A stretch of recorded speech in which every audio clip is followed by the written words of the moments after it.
They tell you credit cards give you freedom, points, cashback, and rewards. But here's the dark truth. Those shiny plastic cards are not designed to make you rich. They're designed to make you a lifelong customer of debt. In the next few minutes, I'll show you how banks use psychology to trap you, why interest-free isn't really free, and how to escape the invisible system keeping millions in financial chains. Welcome back to the channel, where we uncover the truth about money, wealth, and the systems built around it. Today, we're diving into one of the biggest financial traps of modern life: credit cards. By the end of this video, you'll understand exactly how they work, why most people fall for the same trap, and how you can use the system without being used by it. Let's start from the beginning. How this plastic card changed the way we think about money. How credit cards were designed to control you. When credit cards were first introduced in the 1950s, they were marketed as a symbol of freedom. But behind the scenes, it was never about convenience. It was about behavior control. See, when people used cash, they felt the pain of spending. Handing over real bills triggered a physical response. You could see your money leaving your hands.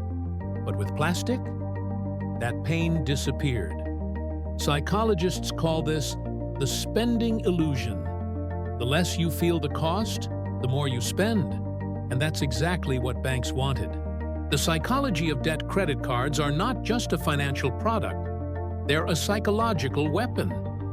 Companies spend billions studying human behavior to make you swipe without thinking.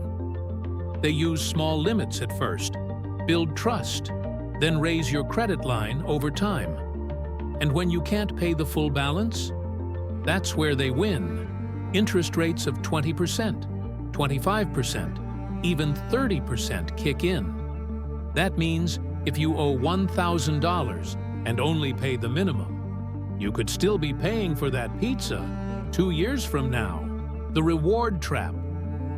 Rewards are the sugar coating on a financial poison. You think you're winning because you're getting cash back or airline miles. But here's the data. The average person spends 17% more when using a credit card compared to cash. That's how they fund your free rewards.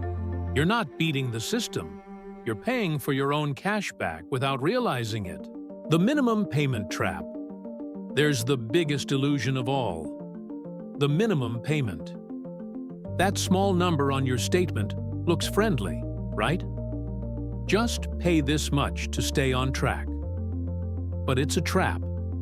If you owe $2,000 with 20% interest and pay only the minimum each month, it could take you 17 years to clear that debt, and you'll end up paying double the original amount.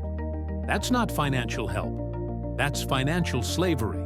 The business behind your debt credit card companies don't just make money from interest. They profit from your behavior. Every time you use the card, stores pay transaction fees. Every late payment earns a penalty. Every emotional swipe adds to their quarterly profits. In 2024 alone, banks made over $130 billion from credit card interest and fees. That's not an accident. That's the business model. How to escape the trap. The good news? You can use credit cards without letting them use you. Here's how. Pay your balance in full every month. Never carry interest debt. Track your spending. Apps or spreadsheets keep you aware. Don't chase rewards. If you're spending to earn points, you've already lost. If you found this eye-opening, hit that like button to push this message to more people trapped in the same cycle. Subscribe for more real financial truth.